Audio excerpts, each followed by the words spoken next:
Good morning. आइए आज हम लोग समझते हैं यानी कि एम्पीयर का परिपथीय नियम। इनके अनुसार यानी कि कोई भी बंद वक्र, कहने का मतलब कि कोई भी हमारे पास यह बंद वक्र है, जिसका बंद वक्र कहने का मतलब कि ठीक इसी ही तरह से गोला है, उसमें चुंबकीय क्षेत्र जो होगा वह होगा हमारा वेक्टर बी। कहने का मतलब कि यह जो हो जाएगा चुंबकीय क्षेत्र, और इसका रेखीय समाकलन जो होगा बंद वक्र के घिरे हुए क्षेत्रफल। कहने का मतलब कि इसका जो क्षेत्रफल होगा, इसका कहने का मतलब कि समाकलन, ठीक जो समाकलन होगा ठीक इसी तरह से, यानी कि ऐसे ही होता है सांप की तरह। तो फिर यह हो जाता है हमारा बंद वक्र, यानी कि रेखीय समाकलन जो होगा बंद वक्र हो जाएगा। इसके कहने का मतलब कि आई धारा जो होगी उसको आई से, और यह जो होगा म्यू नोट के गुना होता है। अब आइए समझते हैं यानी कि इसका गणितीय व्याख्या, यानी कि एम्पीयर का जो गणितीय व्याख्या था। अब उसको तो फिर सबसे पहले इसमें क्या था, एक असीमित लंबाई। कहने का मतलब कि एम्पीयर किस में बहेगा, तार में, कंडक्टर यानी कि चालक में ही तो एम्पीयर बहता है। यानी कि किसी तार की असीमित लंबाई, असीमित मतलब अनंत तक। कहने का मतलब कि कोई भी हमारे पास तार है, उसकी जो लंबाई होगी वह अनंत तक होगी। तभी अनंत तक, या फिर कहीं पर भी कितना भी आप रख भी सकते हैं। मान लीजिए यही है हमारे पास, ठीक तार है यही, तो फिर मान लीजिए यही जो होगा यही इसका लंबाई, बस यह हो जाएगी असीमित लंबाई। और ऋज रेखा, कहने का मतलब कि यह जो होगा एक्स वाई की एक ठो हम कल्पना करते हैं। मान लीजिए यह हो जाएगा हमारा एक्स और यह हो जाएगा वाई। तो फिर अब इसमें क्या होगा, आई धारा को हम प्रवाहित करेंगे। कहने का मतलब कि जो धारा होगी वह बहेगी। यह आई धारा जो होगी उसमें जब हम प्रवाहित करेंगे तब क्या होगा, चुंबकीय बल रेखाएं उत्पन्न होगी। चुंबकीय बल रेखाओं को दिखाने के लिए यहाँ पर एक ठो वृत्त बनाना पड़ेगा। तो फिर यह यहाँ पर एक ठो बना भी देते हैं। मान लीजिए कि वृत्त, यह हो जाएगा हमारा वृत्त। कहने का मतलब कि यहाँ से थोड़ा दृश्य, यह जो होगा गोल में ही होगा यह पूरी तरह से। तो फिर यह हो जाएगा हमारा चुंबकीय बल रेखाएं जो होंगी वह वृत्त के रूप में होंगी, और यह जो होगा चालक के लंबवत। कहने का मतलब कि ऊपर नीचे ही होगा। तो फिर अब क्या होगा, ठीक यहीं से, यानी कि इसका जो अंदर का जो मेन होगा वह ठीक इसी ही तरह से होगा।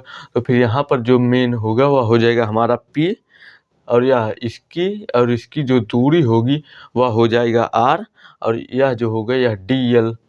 कहने का मतलब कि, और यह जो हो जाएगा यह होगा हमारा चुंबकीय क्षेत्र। कहने का मतलब कि यह हो जाएगा हमारा बी।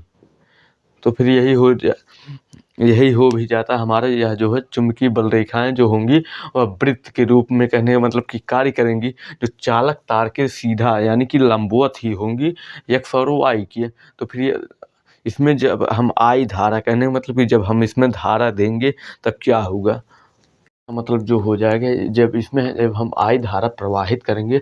तो फिर मान लीजिए यही जो हमारा मेन कंडक्टर है, यानी कि यही जो इसका मेन तार होगा, यानी कि इसका जो होगा एक ही क्षेत्र, यानी कि इसका जो क्षेत्र होगा इतनी दूर में जो भी होगा हमारा विद्युत चुम्बकीय, यानी कि कहने का मतलब कि यह चुम्बकीय बल रेखाओं के जो है प्रदर्शित भी करेंगे। यानी कि जब भी हम इसका चुम्बकीय, यानी कि जब चुम्बकीय क्षेत्र निकालेंगे तो फिर थोड़ा सा ही निकालेंगे। अब मान लीजिए यहाँ पर कह रहा है कि असीमित लंबाई, असीमित लंबाई का जो भी होगा वह काफ़ी बड़ा हो जाएगा। तो फिर यह जो होगा छोटे से ही निकाला जाएगा। तो फिर यह हो जाता है हमारा, कहने का मतलब P। मान लीजिए यही, या इसका जो मेन सेंटर होगा, मेन बिंदु जो होगा वह P होगा, और इसकी दूरी जो होगी वह होती है रेडियस। कहने का मतलब कि R, त्रिज्या ही कहते हैं। तो फिर यह हो जाता है इसकी पीछे दूरी भी यह हो जाएगी रेडियस। पर जो P होगा यहाँ पर चुंबकीय क्षेत्र, कहने का मतलब कि जो चुंबकीय क्षेत्र का तीव्रता यानी कि बल जो भी होगा वह यहाँ पर स्थित रहता है। कहने का मतलब कि यहाँ पर भी कई सारे यहाँ पर भी हो भी सकते हैं। कहने का मतलब कि यहाँ पर भी यह जो होगा यह निश्चित नहीं है, यह चुंबकीय क्षेत्र की तीव्रता पर डिपेंड करता है। कहने का मतलब कि वह चुंबकीय क्षेत्र की जो तीव्रता होगी वह कितनी है। तो फिर इसका जो हो जाएगा यह हो जाएगा बी बराबर यह हो जाएगा, कहने का मतलब कि वह यह जो होगा आर, रेडियस कहने का मतलब कि जो त्रिज्या होता है उसका जो मेन सूत्र होता है वह होता है 2πr। कहने का मतलब कि यहाँ पर जो होगा, मान लीजिए हमने क्या बनाया था, 2 ठो बनाया था, तो फिर यह हो जाएगा हमारा 4π। फिर जो आई होगा कहने का मतलब जो धारा होगी उसमें डबल, यानी कि 2 धारा बहेगी, एक एक्स और एक वाई। तो फिर यह हो जाएगा, और म्यू नोट आई बटे 2 पाई आर, यह आर जो होगा यानी कि इसकी दूरी त्रिज्या यह हो जाएगी। तो फिर कहने का मतलब कि यह होगा हमारा फर्स्ट समीकरण। मतलब कि यह हो जाएगा जो P होगा वह हो जाएगा हमारा चुंबकीय क्षेत्र। कहने का मतलब कि यह जो होगा मैग्नेटिक फील्ड बनाएगा, और यह जो होगा अल्प, यहाँ पर अल्प होगा, यह जो हो जाएगा DL। यह मान लीजिए अल्प अवयव, कहने का मतलब कि जो हमारा मेन कंडक्टर होगा यानी कि जो तार होगा, कहने का मतलब कि इसका यहाँ का सबसे छोटा पार्ट जो होगा उसी अल्प अवयव की मान लीजिए कि कल्पना करते हैं या फिर सोचते हैं। तो फिर वहाँ पर क्या होगा, जो वेक्टर B और वेक्टर जो DL होगा, यह जो दोनों होगा यह समान होगा। कैसे समान होगा, कहने का मतलब कि यह जो होगा, कहने का मतलब कि धीरे धीरे वृत्त के रूप में ही जो होगा विद्युत चुंबकीय क्षेत्र का जो तीव्रता, कहने का मतलब कि जो मैग्नेटिक फील्ड बनाएगा वही बना देगा, यानी कि धीरे धीरे यह गोलाकार में बनाता रहेगा। अब यहाँ पर कई सारे भी हो सकते हैं, यहाँ पर भी मान लीजिए, यहाँ पर कहने का मतलब कि यहाँ पर बहुत ही ज़्यादा मात्रा में जो होगा चुंबकीय क्षेत्र। अब चुंबकीय क्षेत्र को कितना ज़्यादा गोला बनाया भी जाएगा, तो फिर यह वृत्ताकार जो होगा गोला बनाता है। कहने का मतलब कि जब समान होगा तब फिर क्या हो जाएगा, थीटा बराबर 0।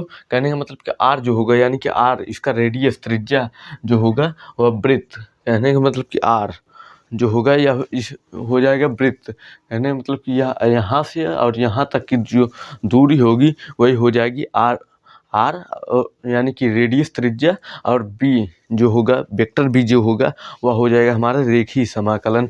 तो फिर कहने का मतलब अब क्या हो जाएगा, सबसे पहले तो फिर आ जाएगा हमारा समीशन, यह जो हो जाएगा यह होगा हमारा बंद वक्र समाकलन।